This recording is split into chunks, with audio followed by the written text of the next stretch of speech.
Assalamualaikum warahmatullahi wabarakatuh. Pada video kali ini, kelompok kami akan menjelaskan materi tentang manajemen kepemimpinan. Untuk anggotanya, ada Oce Bastian Arprastia, Brian Rangamufin, dan ada Safina Faizati.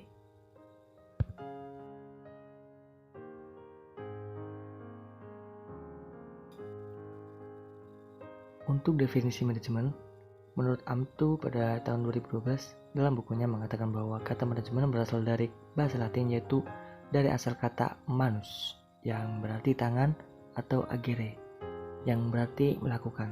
Nah, kata-kata ini digabung menjadi kata kerja yang managere atau manager, yang artinya menangani.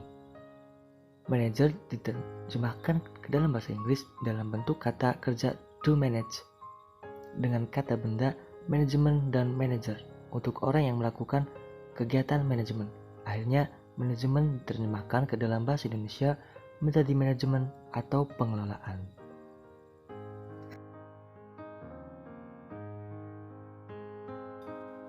Kemudian, untuk fungsi manajemen sendiri, di sini dibagi menjadi 4, atau yang kita sering dengar istilahnya adalah POAC atau POAC. Nah, di sini ada planning, organizing, actuating, dan controlling. Untuk planning sendiri adalah sebuah perencanaan atau suatu proses menyusun kerangka kerja guna mengejar tujuan yang ingin dicapai. Kemudian untuk organizing atau pengorganisasian. Nah, di sini adalah proses dalam merencanakan. Selanjutnya adalah mengatur tim atau organizing, atau menuntut untuk memanfaatkan segala sumber daya yang ada. Nah, kemudian ada actuating atau penggerakan. Nah, di sini adalah proses mengimplementasikan rencana menjadi aksi. Dan yang terakhir ada controlling atau pengawasan. Pengawasan sendiri merupakan proses untuk memastikan alur kerja dan tujuan utamanya adalah menjaga semua proses berjalan sesuai dengan perencanaan. Baik, pembahasan yang selanjutnya yaitu tentang kepemimpinan. Yang pertama yaitu definisi kepemimpinan. Seperti yang kita ketahui, kepemimpinan dipercaya sebagai suatu kekuatan atau kunci penggerak dari suatu organisasi yang mampu membangun suatu budaya baru yang sesuai dengan perubahan. Kepemimpinan juga diyakini oleh banyak pihak berkaitan erat dengan keberhasilan suatu organisasi.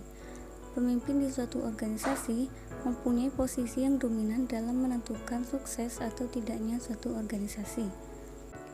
Kinerja yang dihasilkan oleh suatu organisasi merupakan gambaran kinerja yang diberikan oleh pemimpin dalam mengelola organisasi tersebut. Pemimpin yang baik akan mengarahkan, mempengaruhi, dan mengawasi orang lain untuk melaksanakan tugas sesuai dengan perintahnya, sehingga diharapkan dapat mewujudkan tercapainya tujuan organisasi. Kepemimpinan sendiri berasal dari kata leadership. Menurut Toha tahun 1993, kepemimpinan merupakan kegiatan untuk mempengaruhi perilaku orang lain atau seni mempengaruhi perilaku manusia baik perorangan maupun kelompok. Sementara menurut Terry dan Roux, kepemimpinan merupakan kemampuan seseorang atau pemimpin untuk mempengaruhi orang lain menurut keinginannya dalam suatu keadaan tertentu. Sedangkan menurut Abi Suja mengemukakan bahwa kepemimpinan merupakan kemampuan untuk mempengaruhi, menggerakkan, dan mengarahkan suatu tindakan pada diri seseorang atau kelompok untuk mencapai suatu tujuan tertentu pada situasi tertentu. Pembahasan selanjutnya yaitu prinsip-prinsip kepemimpinan.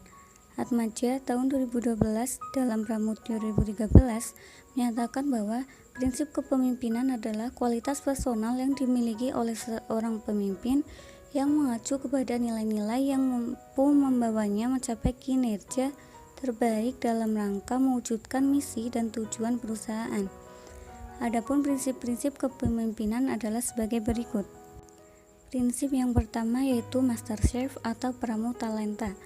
Disebut Master Chef karena pemimpin harus dapat meramu orang-orang yang dipimpinnya sehingga mereka mampu menjalankan misi dan tugas-tugas organisasi dengan baik. Meramu di sini berarti pemimpin itu harus dapat memilih orang-orang terbaik yang dimilikinya. Kemudian pemimpin menempatkan orang-orang tersebut pada posisi tanggung jawab dan kewenangan yang sesuai, sehingga akan menghasilkan kerjasama dan kinerja sinergis yang baik. Untuk menjadi master chef, kemampuan yang harus dimiliki oleh seorang pemimpin adalah mempersiapkan orang-orang terbaiknya dengan memilih orang-orang yang tepat, kemudian mengembangkan kemampuan mereka sesuai kebutuhan organisasi, dan akhirnya mengarahkan mereka untuk mencapai kinerja terbaik melalui coaching dan mentoring. Kemudian prinsip yang kedua yaitu inspiring by modeling. Cara paling efektif untuk menjalankan kepemimpinan dan mempengaruhi anak buah adalah dengan menjadikan diri pemimpin sebagai model. Caranya adalah dengan mempraktikkan apa yang diperintahkan tersebut kepada bawahannya. Kekuatan dari mempengaruhi ini ditentukan oleh kemampuan dalam menginspirasi bawahan melalui peranan panutan atau role modeling. Role modeling ini diwujudkan dalam dua bentuk, yaitu melalui passion dan vision. Passion yaitu peran pemimpin dalam menghidupkan nilai-nilai dan perilaku yang diyakini dan dikembangkan oleh organisasi. Sedangkan vision adalah peran pemimpin dalam mengembangkan visi, strategi, model bisnis, ide-ide bisnis, dan kemudian mewujudkannya untuk mencapai tujuan-tujuan organisasi. Jadi dapat disimpulkan bahwa prinsip inspiring by modeling ini menuntut setiap pemimpin untuk pertama-tama itu menjadi peran panutan bagi anak buah melalui nilai-nilai atau perilaku dan visi yang dia usulkan, kemudian menempatkan dirinya sebagai contoh atau role model yang dia jadikan senjata untuk menginspirasi anak buah dalam melaksanakan tugas atau pekerjaannya. Prinsip yang ketiga yaitu empowerment and motivation atau pemberdayaan dan motivasi. Kompetensi utama yang harus dimiliki seorang pemimpin adalah kemampuan dalam memberdayakan orang lain.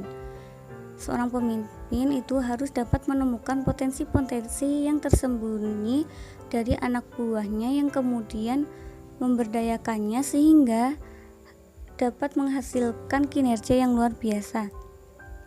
Pemberdayaan di sini berarti memberikan kewenangan kepada anak buah agar mereka bisa memberikan keputusan dalam memecahkan persoalan-persoalan yang mereka hadapi dalam mengambil keputusan.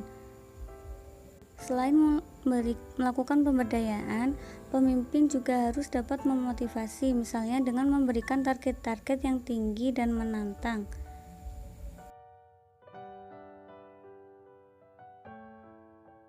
Selanjutnya yaitu prinsip keempat, produktif harmoni atau harmoni yang produktif. Harmoni yang produktif ini diartikan sebagai iklim organisasi di mana keharmonisan antar karyawan terbangun dengan baik, tetapi vitalitas untuk mencapai kinerja itu tetap dapat diwujudkan dan didorong. Di sini berarti keteduhan, kekeluargaan, saling pengertian dan harmoni terpelihara dengan subur, tetapi dibalik itu dinamika persaingan untuk mencapai kinerja terbaik antar karyawan juga tetap bisa dipelihara. Prinsip yang kelima yaitu everyone is important. Semua orang adalah penting. Maksudnya berarti menganggap bahwa semua orang itu atau semua jabatan atau posisi yang ada dalam organisasi atau perusahaan adalah penting bagi keberhasilan perusahaan. Semua orang bekerja bahu-membahu menurut posisi dan fungsinya masing-masing. Fungsi dan peran masing-masing orang ini dikolaborasikan dan disinergikan sehingga tercipta kerjasama dan kekuatan tim akan tercipta dengan luar biasa. Karena ketika setiap karyawan dianggap penting, dihargai dan memiliki peran yang bernilai bagi organisasi, ia akan menemukan makna dari apa yang mereka kerjakan. Makna bekerja ini adalah faktor yang penting dalam penentu kepuasan kerja serta kinerja yang dapat dicapai oleh karyawan. Jadi semua karyawan nanti akan bahu-membahu berkontribusi untuk kemajuan organisasi. Pada akhirnya akan muncul rasa memiliki kepada organisasi tempat mereka mengabdikan diri. Prinsip yang keenam yaitu pelindung. Prinsip pelindung ini berarti seorang pemimpin harus bersedia pasang badan bagi anak buahnya ketika mereka menghadapi persoalan-persoalan pelik yang tidak dapat mereka selesaikan sehingga membutuhkan campur tangannya. Untuk itu, pemimpin harus mempunyai compassion, yaitu suatu sikap pemimpin yang tidak hanya memikirkan kepentingan dirinya, tetapi secara tulus memberikan pengabdiannya kepada anak buahnya. Di samping compassion, pemimpin juga harus mempunyai unsur-unsur yang lain seperti kerelaan berkorban, mengambil tanggung jawab, serta berani menanggung resiko.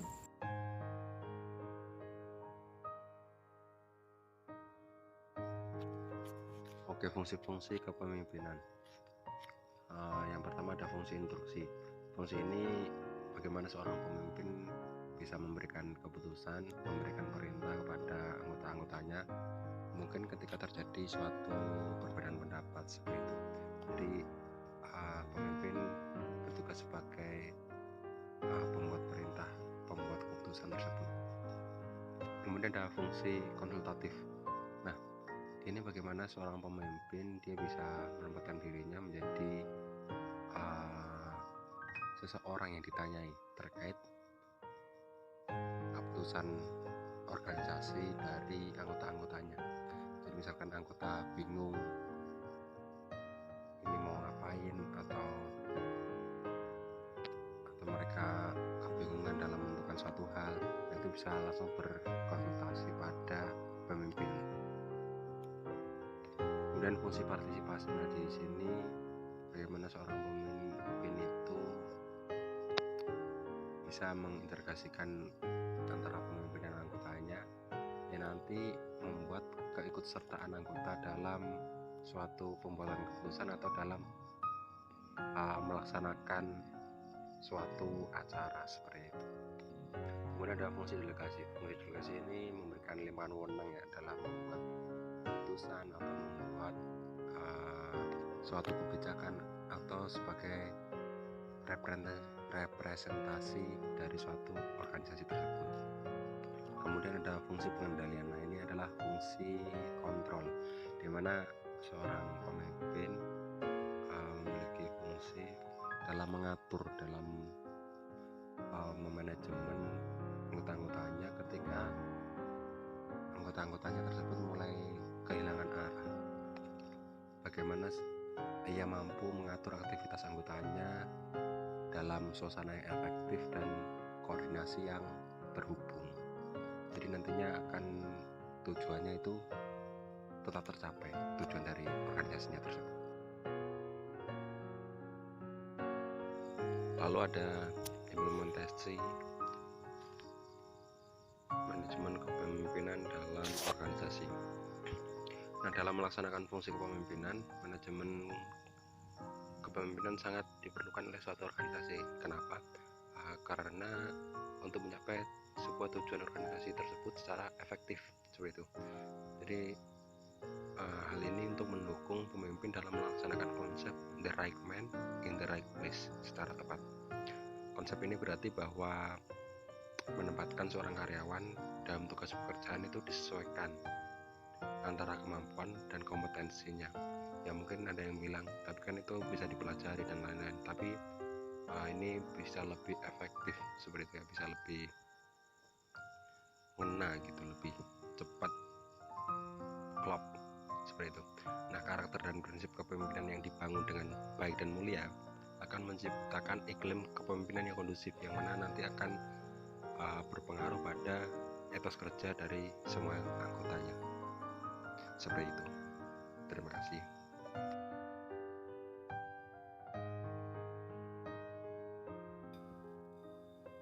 Kami mengucapkan banyak terima kasih untuk teman-teman yang menonton video ini dari awal sampai akhir.